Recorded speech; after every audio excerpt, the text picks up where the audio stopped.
Hello and welcome to our Helix Education webinar, COVID-19, the Roadmap to Fall 2020, Remote Emergency Teaching to Quality Online Education. Thanks to everybody who's joined us so far today. My name is Sparky Mortimer. I'm the Associate Director of Creative Strategy here at Helix Education, and I'm going to be moderating our conversation today. So once again, thanks to all of you who have joined us. Before we get into the content, we just want to cover a couple of housekeeping items in relation to the webinar today. We are recording this conversation or this webinar today. We hope to post the link onto our YouTube channel and make that available to anybody who didn't join us today, as well as to give you a chance to revisit the content after we're done. In addition to that recording, we're providing a live transcript. If you look at your chat button at the bottom of the screen, there should be a link there to the real-time transcript for today's event using a service called Otter AI. And so if you're interested in that, please click that link, and you'll be able to have that live transcript alongside the webinar today. We also have time set aside at the end for Q&A. So you notice at the bottom of your screen that there is a Q&A icon. If you click that, you can type in your question, and we will get to it once we get to that Q&A portion. You don't need to wait for the Q&A portion to submit your question. We'll be able to see those questions all along the way. So whenever you see something and a question pops into your mind, just type it right there using that Q&A function, and we will get to it toward the end of our time together. And so with that, I would like to introduce you all to our presenter today. Cherron Hoppes is our Vice President and Chief Academic Officer at Helix Education. She's been with us here at Helix for about 5 years. Prior to that, she was Dean of the Undergraduate Programs at Golden Gate University, and she has 30 years experience in higher education in all sorts of roles that are relevant to our conversation today: student affairs, enrollment management, academic administration, and importantly, a lot of that time spent overseeing quality online programs for non-traditional students. That's what we're all about today, is making this transition to online in the midst of everything else that's going on in the world. She can look at this as a curriculum developer, as a accredited peer reviewer, as someone who has their doctorate in administration education. So Cherron is uniquely qualified to be able to address the topics that we're going through today. So one more time, just as a reminder, if you'd like the live transcript, the link to that is in the chat, and you're welcome to submit questions anytime using the Q&A function, and we will have time at the end to address those. So with that, I'm going to step aside, and Cherron, I'm going to let you take it away. Sparky, thank you so much for that warm welcome and introduction. I'm thrilled to have you all join us today. We really have some specific goals that we want to achieve as we're together in this time. We want to introduce you to what we put together as being the Helix Pillars for Quality Online Education. I want to introduce you to the Institutional Online Readiness Rubric and talk to you a little bit about how that tool can help your institution consider what your pathway is going to be over these next 60 to 90 days. Talk to you a little bit about the top 5 things you should walk away from our conversation today, and then what to expect in the coming weeks in terms of what Helix Education wants to work with providing you and supporting you with during this time. So please, as Sparky mentioned, type in your questions, let us know. We want this to be as much of a dialogue as you can have in this kind of format, so we look forward to hearing your thoughts on what we have to share today. So our discussion guideline, just some top hits that we're going to address and spend a little time talking about, because I think all of us can agree, certainly in my 30 years of being in higher education, I've never seen anything like what we're experiencing right now, and nor did I ever expect to. And I don't think that I'm the only one that's kind of having that experience. So we want to talk a little bit about that and what we need to be thinking about as higher education administrators as we move forward. So our unprecedented circumstances, that seems to be our tagline of this current time. But I think what we're seeing more and more as we hear from university presidents, from accreditors, from regulators, that this is going to be the disruptor that those in higher education have been talking about for the last decade or more. And the outcome of this really should be that we understand higher education to be student focused, and that every decision that we make from this point is really about that student-focused experience. So the numbers alone are staggering. Our friends at Entangled Solutions have put together kind of a running graph of what we're seeing in terms of the number of institutions. over 25 million students who have had their learning disrupted and turned on ear from what they expected. We're already seeing a number of changes coming from institutions regarding what their admissions policies are going to be, what they're going to do around staffing practices, whether it's hiring freezes, furloughs, or layoffs along the way. And a number of institutions are finding that one path is not the right path. They're really examining everything that they're doing as they move into the fall term. Recently, our friends at Inside Higher Education had done a survey of college presidents early in the spring, and that data was released just about the time all the institutions were making the transition to remote teaching. And they went back and revisited that same set of data, really asking them what their long-term worries were in this environment. And first and foremost for them was this inequitable impact on underrepresented students. And I think that we've all heard the stories or might even know of students that are struggling with sufficient bandwidth or Wi-Fi at all, or having appropriate hardware to be able to conduct their courses online. And we're seeing it not just in post-secondary education, but certainly in K through 12 as well. And what all of this means for the longer term impact to those minority students. But the other areas are not surprising at all because they relate to student enrollment and by extension to what revenues will be for institutions, really leaving at question what the overall financial stability is going to be. For our public institutions, this is kind of the double whammy because as the economy has shifted, we're now looking at less revenue from a tax base, both in terms of sales taxes and local taxes, and that in turn is going to trickle down to the kinds of allocations state legislatures are going to be able to give to institutions. And in many cases, this last year to 18 months was the first time that things had just started to be right-sized after the Great Recession of the last decade. And so institutions have spent a long time playing catch-up of where they needed to be from those state appropriations and only to just face this again. So these are the things that are definitely keeping presidents up late at night. So here we are in this unprecedented time. We get a lot of folks talking about this being at in a situation where this is remote or online learning. That's the language we all want to use.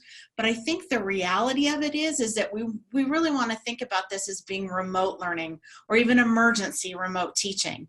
The idea was that at the drop of a hat, many institutions were put in a position where they had just mere days, and in some cases that we're reading about mere hours, to move everything that they were doing in the in-person on-campus format into an online or a technology-based environment.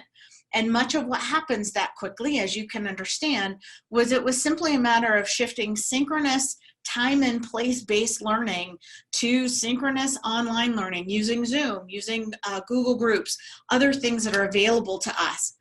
The reality of it is that is not quality, effective online learning. Those of us who have been in this online space for some time really understand that there is a deep requirement and a deep need for folks to spend time, to be intentional, to develop their curriculum very purposefully so you can take advantage of the technology tools that are available and create an engaging learning experience. So we're really sitting in this world right now of where most of us are sitting as emergency remote teaching environments as we wrap up the spring term. But then the question is, what happens come fall? And that's really what we're looking at now. So Phil on Ed Tech does some great work. If y'all don't follow his blog, I highly recommend it. But one of the things he put together early on was this visual, which I think was pretty profound for those of us who have been following online education. And this was this idea that online had kind of reached its pivot point for institutions. Lots of folks were firmly on ground based. A number of institutions were exploring online as a way to expand audience and expand reach. But it just, in the last few years, we've not seen the significant growth that we had in the years prior. And now all of a sudden, come early 2020, we find ourselves in phase one, where institutions are scrambling to move curriculum to some kind of technology-based learning environment. Now, as we're into May and looking through the summer, we're seeing announcements from institutions that they're not going to be offering in-person programming at all, but that lots of folks are stating, but we're going to open come the fall. And I'm not sure if that's wishful thinking or if it's really a strategy to kind of prepare everyone that we want to get back to as much of a normal as we can. Regardless of what that is, this position that we're in right now is really the time to think about what are our options? How do we engage online learning, meaningful online learning, as a longer term strategy for institutions, even if we continue to be on ground based in what we're doing? And that really moves us into phase 4, that emerging new normal.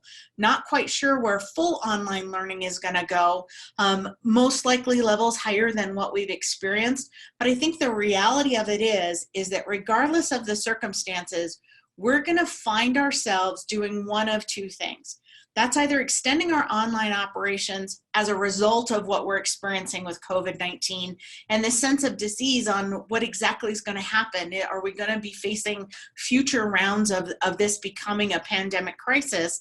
But if not, then really thinking about crisis contingency planning. How can institutions really leverage online in a way that is meaningful and sustainable and keeping the best of both worlds, as you will? I think our partner institutions that were most prepared coming into this situation are those that have lived through it, through Hurricane Katrina, through Hurricane Sandy, that were they themselves in a position where they had to shut down operations quickly, but somehow create some continuity in learning. And so they were a little bit more prepared for this than I think many institutions that haven't faced that kind of crisis planning before. Regardless of what it is, what our prompt is for us to really consider these two future conditions, we really need to kind of come honest with ourselves about the fact that teleconference-driven instruction is not quality online learning. Now, I would go as much to say that it's probably not quality life overall. And I think for those of us who have transformed our work into Zoom meeting after Zoom meeting after Zoom meeting, we know how exhausting that can be.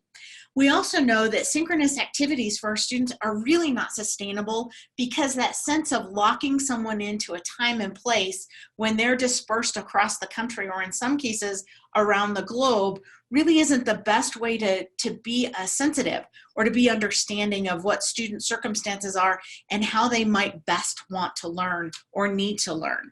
So we've really got to think about how do we get from remote learning to quality online learning. The other reality of it is exactly what we can expect to see for enrollment and revenue. In that recent survey of presidents, at that point, and this was, about 4 weeks ago, 84% of presidents were saying that they expect to see at least a 10% reduction overall in enrollment, both in terms of their new fall 2020 class and also declines in current student retention and persistence. An article I saw yesterday in Inside Higher Ed spoke to that number being closer to 20%, which creates a real challenge for institutions trying to balance what they need to do to stay operable. 74% of those presidents not only expected to see those increases, but also for those of our colleagues at the four-year private institutions, those were going to be the institutions that had the greatest impact. And we know that many of these institutions are already those that are challenged. They have struggled with enrollment declines, with expanding cost, with long-term capital improvement needs, and now they're dealing with this. And so they're hoping, these institutions, that they can find increases in research funding, tap a little bit deeper into their endowment when they have the benefit of having one, but still are looking at those hiring freezes and furloughs. So these are really critical times for higher education. At one point in early April, the folks at EY Parthenon put together kind of a quick list, and we wanted to share this with you because we're really in that next category. The idea of what do institutions really need to think about in this 4 to 6 to 9 month period. And as you can see, much of this related to operation and infrastructure, teaching and learning, and the student experience is really about strengthening the underlying technology, the operations, the services, and the policies that help make all of this possible. So here we are, institutions that have operated for, in some cases, hundreds of years with a very deep commitment to the same way of doing business are now faced with disruption that they never thought would be imaginable. And this quote for me just resonated. I think in all the years that I've been doing higher ed, this was the one that I kind of stood up and applauded, because I think this is so true. Today, as we look to our future, those institutions that really commit themselves to having an eye to their student success, those are going to be the ones that will thrive. Those who feel embedded and deeply connected to tradition above all else are going to be the ones that struggle. And we really feel like to move the needle and to start the conversation around student-centric learning and services, we want to think about this as 4 pillars of quality online education. So those of us at Helix put our heads together and thought about, in this moment, what are the critical components that we need to be focused on as we move forward and we help institutions move forward with their work. First and foremost is kind of a broader understanding of what your institution needs to do to be ready. It's a holistic look across the board. How do students move through your processes and do it in a way that the administrative and bureaucratic hurdles that I think, when we're being really honest with ourselves, we all know exist on our campuses, to make sure that they're not causing frustration and concern and confusion, but students are really focused on the business that they need to be about to get into the classroom and learn. Which takes us to the second pillar, the online and teaching and learning experience. This is really a holistic look at how we both help faculty rethink their instructional style to leverage educational technologies to create learning environments that students can fully engage in with the content, with one another, and with their faculty as they're learning the curriculum that we've designed for them. And so we'll continue to talk about the online teaching and learning experience and how to really create that not only in the classroom, but extending it beyond the classroom. Which brings us to this idea of our online student experience and engagement. We really feel like the foundation of coaching, the idea of connecting students to the campus community, to its resources, helping students figure out the best ways that they can be most successful in higher education, is the primary way to keep those online students engaged and active and committed to their educational experience. But at the end of the day, we've got to be able to communicate with both students and parents about what to expect. This is nothing that any of them planned for, certainly not what we've planned for as faculty and staff and administrators at our institutions. So having a very well thought out strategy that communicates clearly to our constituents, that brings transparency, that really lets students know what they can expect, that's going to be what builds trust and which encourages enrollment and ongoing continuity of their educational plan with our institutions. So with these 4 pillars, we really are trying to think holistically about how can institutions approach what's coming at them as they're making decisions on, is it online, is it on ground, is it a blend of both? How do we be nimble based on what the larger health environment is telling us we need to be doing? So how can Helix Education help? And that's really what we wanted to invite you to this conversation, was to really think about who's out there that can provide some support. So Helix has been doing this work in online and enrollment-driven programs, helping nonprofit institutions for more than 30 years. We have lots and lots of experience. We've got success stories. We've got bumps and bruises along the way as we've tried to figure out the best strategy around operations, instructional design, teaching and learning, faculty support, and student support. And so we really feel like with that experience, we wanted to bring to you some of the tools, the kind of strategies that we use to help institutions move forward through all of this craziness that we're experiencing. So with this, we put together guides, rubrics, templates, all kinds of resources that we're making available on a website that I'll share with you in just a bit for you all to use, to take use it as an opportunity for self-reflection, for training, and really share it with your campus community so you can move more quickly from that remote emergency teaching to the quality online education that students, parents, accreditors, your constituencies are really going to come to expect once we move into the fall. So here we have the 4 pillars again, and each one of these pillars, we've built a web page for you that's going to be filled with all kinds of resources. We have assessment rubrics that do everything from allow you to have a quick temperature check of where you are institutionally, to looking at how things are going from a student services perspective. What are you ready for in terms of online transactions? What do the content of your course look like? Have you thought about assessment and accessibility? All of those pieces are going to be important for you to be able to kind of get a sense of where you are and where you need to go. We're also providing some how-to guides, really specific tips on how you might communicate with parents or how you might structure a coaching model to support your students. We've got a number of professional development and training opportunities. This webinar will join that collection of things, but we'll also be doing others in the future. We also have a number of podcasts that give great tips, insights from people throughout the higher education community about ways to do everything from a marketing strategy to communication strategy, even how to use discussion questions to really engage students in your online content. We have some foundational templates that can help you set up an email communications line, that can help you create a course guide as you're preparing to build courses online. All of those templates are there. And we also want you to build a benchmark and have some key performance indicators that you can take a look at to see how you're doing along the way, how you might measure up with best practice. And all of these things are available to you as being part of this community in higher education with us. So the first thing I want to share with you, and really the focus of today's conversation, is the rubric that we put together around institutional online readiness.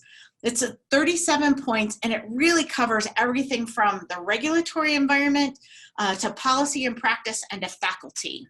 So I want to take you to that rubric. It's going to take just a second to make that transition and share with you a little bit about what you might see in the rubric. Give it just a second to load here. And this is available to you in a Google Doc, so you can have access, download it in whatever format you want, copy it to your own Google Drive if you like, but this is a tool that's here and ready for you to be able to use.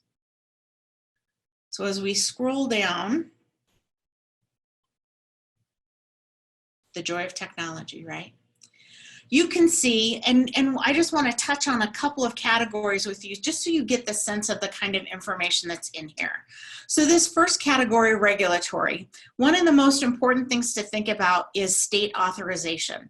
While nobody's knocking on our door now, I don't think we have a crystal ball to know what things will be like in 3 months or in 6 months around the question of state authorization. There is a reciprocity agreement that's in place right now that most institutions can engage with that allows them to serve students who are located outside of their home state, the home state of location for the institution. That location piece is really important. If you have a student population that's largely located in California, for example, California is the one state in the union that is not a member of NC-SARA, that state authorization agreement.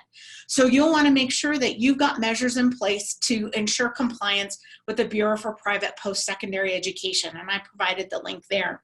So think about who your students are, where when they're home they might be, and make sure that your institution has taken steps to be compliant.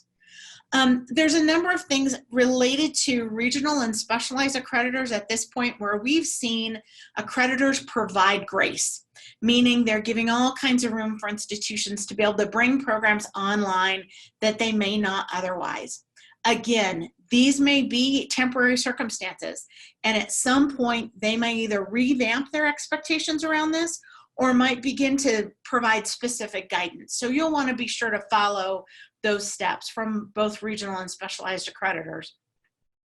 The specialized accreditors in particular can be a great resource for you when you've got programs such as nursing, performance arts, the list goes on and on, things that requiring clinical compliance.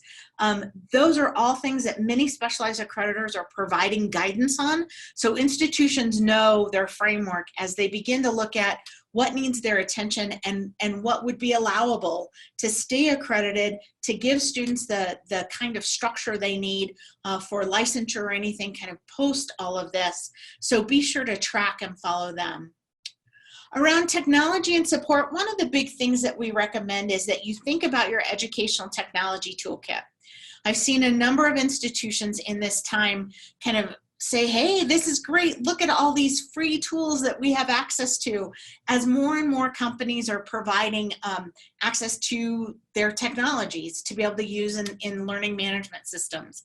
That's great, except when you're in a point where faculty are new to the environment, students are new to the environment, you've not quite tested that toolkit, you may not have the necessary help desk resources to support that if someone gets stuck while they're trying to use those tools. So really think about what's in that toolkit for your institution. How well developed is it? How accessible is it? And how well supported is it? And make decisions wisely about what's going to be in that toolkit. Operationally, you'll see a whole lot of themes in this group. The idea of it is that you want any transaction that a student might need to engage in to somehow be available through an online system. Many of our student information systems are providing portals where lots of these transactions can occur. There's also many ways to provide an opportunity for these kinds of transactions to occur without a true ink to paper signature, or heaven forbid, requesting a student to use a fax machine. I'm not even sure I'd know where to find one, so I can imagine what that means for our students. So think about those things from their perspective. How can we bring ease to all of those processes we need them to move through to get them registered, to get their bills paid, to get financial aid awards to them, but do it in a way that does not require actually being on campus, coming to an office. And I know that for many institutions, this may seem like a no-brainer, but as I work with more and more institutions, there's a number of them that are still in this place where it's about going to an office or getting a signature on a form. This is something that can really make a difference for students as you're thinking about a future where things are online, but even beyond that, thinking about an environment where students can just take care of these things and it's not a matter of having to kind of wander campus looking for the right signature. Make sure that your policies and your practices have in mind what it means to be in the online environment. Many student codes of conduct at this point do not address the kinds of behavior you would expect to see in almost an etiquette for online communications, ways to be respectful to one another, the kinds of behaviors that the institution would expect in that environment. Make sure that your code of conduct, for example, reflects that. We also want to think about things like the kinds of services that students would receive on campus. In working with online programs for the last 20 years of my career, I'm often surprised at how little thought is given to providing something like career services support. There are a number of tools that are available for career services professionals to be able to provide access to and support of students as they're looking at their own career development and getting ready to hit the job market. So ensure that you've got ways for students to be able to get that and many of the other services that you might offer in the in-person environment. And finally, but certainly not lastly, are our faculty. Many times we underestimate the kind of time and effort it takes both to create content online and to manage online courses. It is a very different environment from, maybe office hours before or after a course session, and then that course session for a couple of hours a week. Having this sense of students being able to move in and out of learning in an asynchronous environment can often take more time from end to end than teaching that course in person. Certainly the time that it takes to develop solid curriculum for our students is something that we really need to not only recognize, but also reward. So thinking about what it might mean in terms of promotion and tenure expectations for the time, the effort, the energy, the research that faculty are putting into creating those courses. And certainly as we think about our adjunct or contingent faculty expectations in their contracts, it's imperative that we think about their time outside of just teaching to make sure that they're compensated for the work that they're doing, either around course hygiene, making sure links are ready to go, syllabi are current, all of those kinds of things, but also as well as their teaching. So these were just a few of the highlights from the institutional online readiness rubric that I wanted to share with you. This rubric, again, is available to you all to use on your own. And certainly if you get into it and you've got questions about things, please don't hesitate to reach out to someone here at Helix to help you. So as we think about what's coming, what might I suggest your top 5s coming out of this are? Definitely take a look at that readiness rubric. See how it can help you, see where you are on your own internal assessment of things, and then start to prioritize those areas for attention required. This is definitely an activity that takes a village. You'll notice that it cuts across all kinds of operational and educational components of our institution. So think about what the most critical is. And typically, I would recommend that those most critical items are the items that make the most difference in the lives of your students. We also want to share this URL with you, the helixeducation.com/new future. Don't forget the little dash between new and future. This is a brand new website and set of resources that we're releasing today. And those resources are available to you without login, without giving your credentials. We want to share these with the higher ed community. And there's an opportunity on each of the pages that if you run into something and you've got questions, just drop us a quick line and someone from the team will reach out to you. We'll identify what your need is and make sure that it gets in the right hands. We also want to let you know that next week at this same time, on Tuesday, May 12th, we're going to be sharing the Helix Course Quality Rubric. You can get in and look at that today when you visit the website, but this was really designed using the best practices around online teaching and learning, what we see in peer-reviewed research, what our own experiences as instructional designers and faculty members have told us about a really quality online experience. And we want to make that available to you so you can begin to think about assessing your curriculum to start prioritizing where your energy needs to be. We'll talk a little bit about that prioritization process as well in the conversation next week. And here's what to expect from us at Helix in the coming weeks. We've shared with you the New Future website. We'll have additional webinars and podcasts available to you, as well as ongoing professional development opportunities, including a certificate program in online education that we're providing with our partners at MindEdge and the National Institute of Online Learning. And you can learn more of that at the website. But most importantly, keep that email handy, newfutureinfo@helixeducation.com. That's going to be a great way to get in touch with us quickly and to be connected to us as you move forward and if you have questions about any of the information that we're providing. So our 4 pillars, again, this is our roadmap of how we're going to be rolling out new experiences, new information, new resources to the higher education community, hoping that this will be of support and help for you.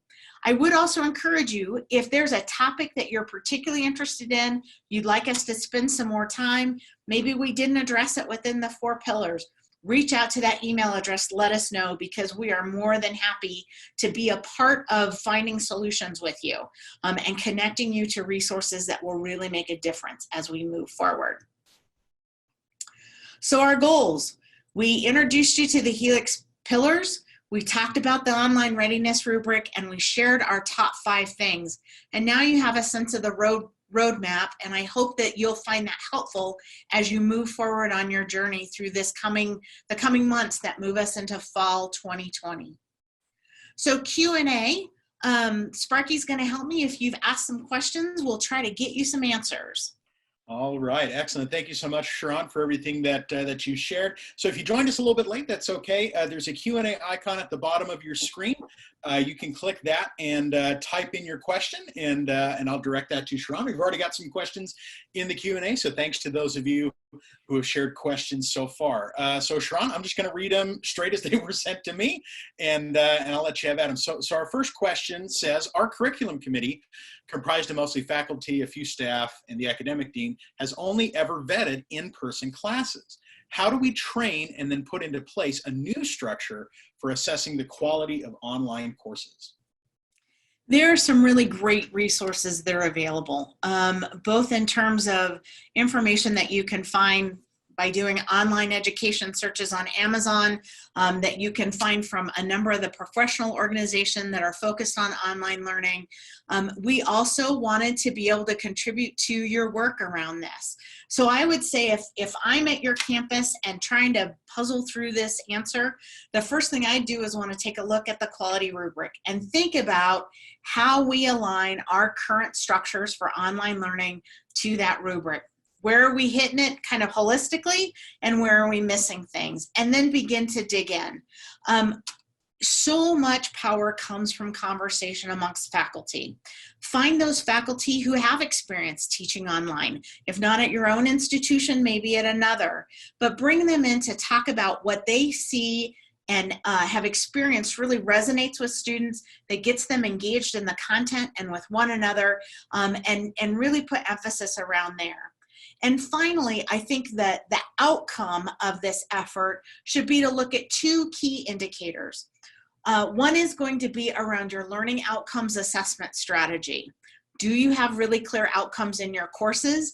Do you have an assessment plan within that course that's going to give you real evidence of whether students are learning or not in that environment? And use that data to help direct you to what your quality online experience might look like.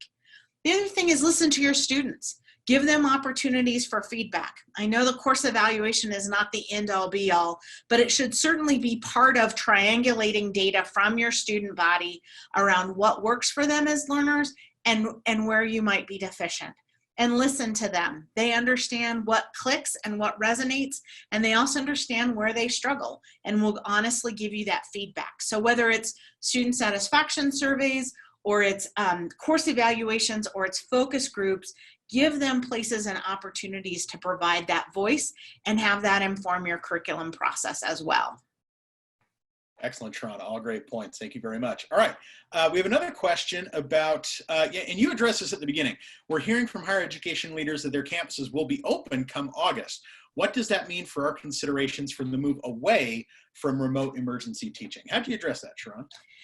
I think the institutions that are going to be most successful in the coming 12 to 18 months, which is when we're hearing from healthcare experts that it's going to be the most volatile as it relates to COVID-19, are going to be the institutions that position themselves to be most nimble. And when I say that, what I mean is that they're thinking about the learning management system as a universal tool to provide curriculum and learning. So design really can be done from the perspective of, in a fail swoop, thinking about here's what it looks like 100% online, here's what it looks like in some blended form and fashion, thinking about the kinds of activities that work best for online and the kinds that work best in person, and then even thinking about that same content, that same structure, and how that might fit for a fully in-person course, but providing students resources that and support mechanisms that are going to underpin all of the activities in your in-person class. So if you think about design from that perspective, then regardless of whether or not you can start fall in person and something occurs and we have to go back to this environment, or you're starting online, or you're even thinking about an entirely new model of education, you're going to be prepared across that spectrum by allowing your learning management system, the design and the content that's in it, to be the underpinning of this. So bravo if we are all fully in swing and in person as we would expect the higher education experience to be come August 2020. That's awesome. But I think we still all need to have this be our wake-up call. And what does it mean for the what if. What does it mean if we can't all be together in a single place at a single time? And how do we ensure continuity of learning? And I think it's through leveraging that design structure to do just that. And Cherron, as kind of a follow-up to that, you know, obviously we're talking about this in the context of COVID-19, but there could potentially be other scenarios that would warrant the need for this kind of contingency planning that we've talked about today. And so short of another pandemic, which we hope to avoid, let's talk, what are other scenarios that would warrant the need for this kind of contingency planning that we're currently experiencing? Well, I think our fellow administrators and faculty at institutions either along the Gulf Coast or the Eastern Seaboard can speak to Mother Nature and the variations that she tends to throw at us. I think our institutions on the West Coast and managing earthquake scenarios, I think in any of those circumstances, or even if it's some other kind of threat to health and safety, really thinking about design and this contingency planning around how to leverage our learning management system is a way to, while you might be disrupted for a short period of time, it gives you more space for longer term strategy should something happen on your campus that you can't all be there. It might be a flood, it might be a fire, whatever that may be. Having that flexibility is really something that institutions need to be prepared for and they need to think about, because if the last 10 years has taught us nothing, it's that higher ed is susceptible to emergencies, just like any other organization. And we really need to think outside of our typical paradigm to be able to answer those. All right. Excellent. Thank you. So I've got another question that, you know, we've talked about, on campus and online, but the reality is a lot of institutions employ blended learning, a blend of both. So how can blended learning benefit from the online readiness strategies that we've discussed today? You know, and I would say even beyond blended learning, but that holistic approach, again, the idea of a blended student experience. As we find the shift in our traditional age student, where more and more students are having to work, are caring for dependents, are not able to be in this fully focused, I'm an undergraduate full-time student environment, the idea of leveraging blended as a way to give some relief time to time and place while still delivering really rich experiential in-person education is a great way to kind of rethink the paradigm of what education could be about. And beyond the classroom, I think when we think about what it takes to support online from a services operational perspective, we really have the chance to move things to, excuse me, transactions that can get us to a point of success for students to make things easier for them so they're focused on learning. That's great. I'll ask another question so you can get a drink, more of a hydration break. So this question here is really interesting because how can the effective online learning you're talking about be leveraged for practical and hands-on courses and programs? So obviously there are some programs, some curricula that are going to more naturally transition to online than others. So how do you account for that? You know, this is where human ingenuity and creativity wins out for sure.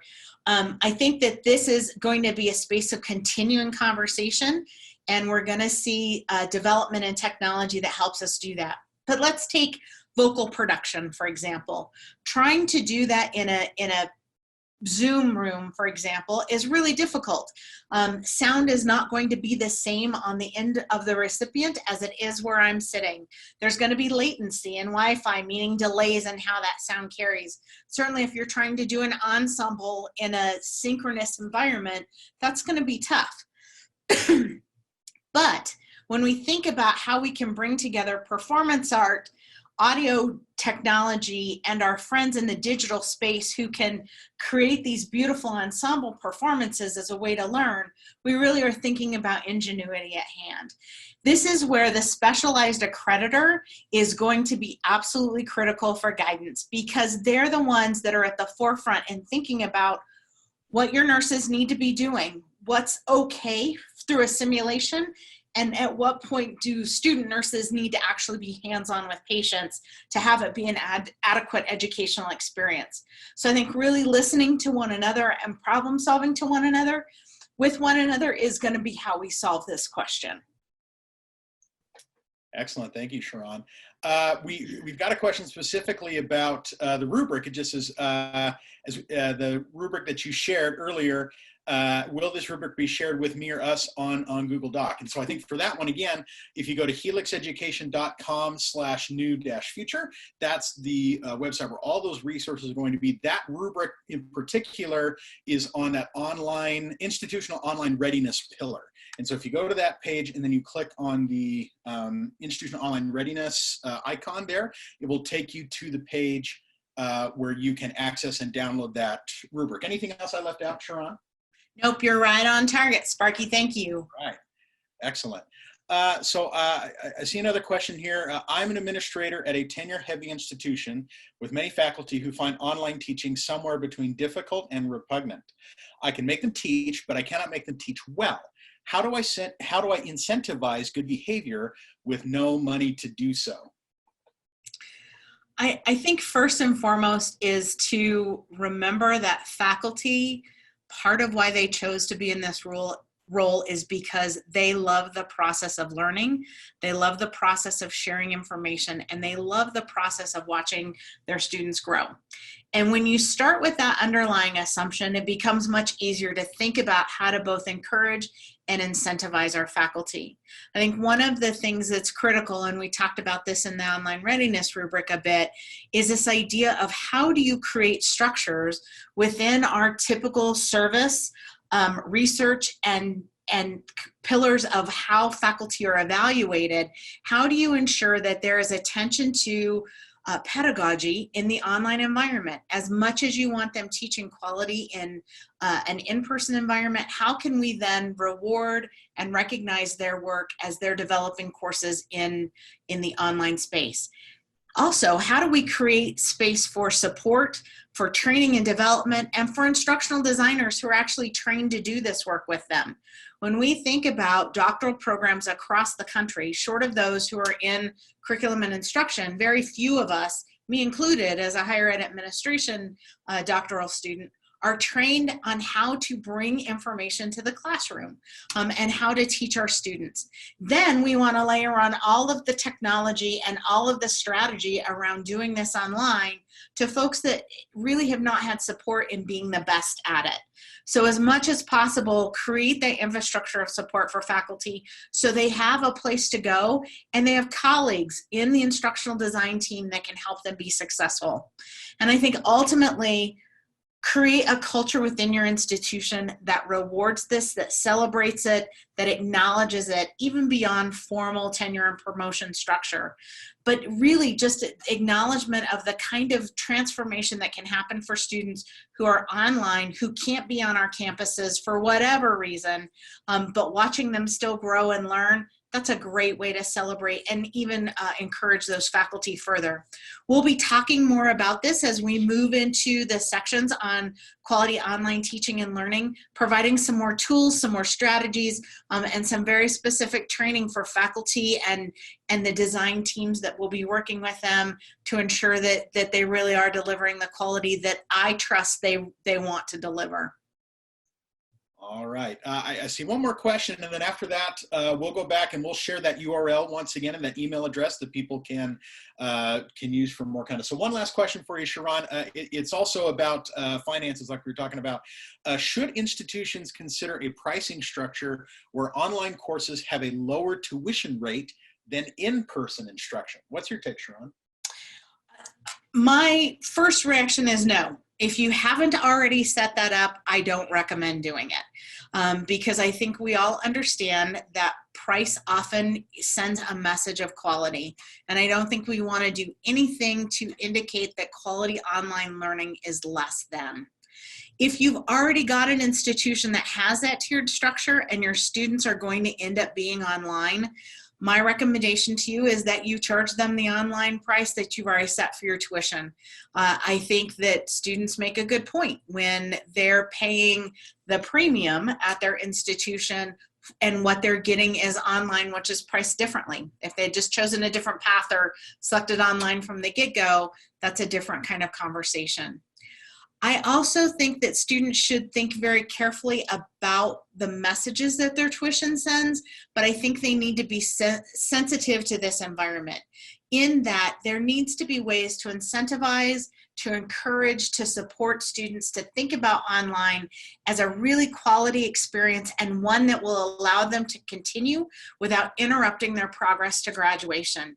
I understand why brand new students, brand new freshmen coming in would be incredibly hesitant about what might come in the fall. That's understandable.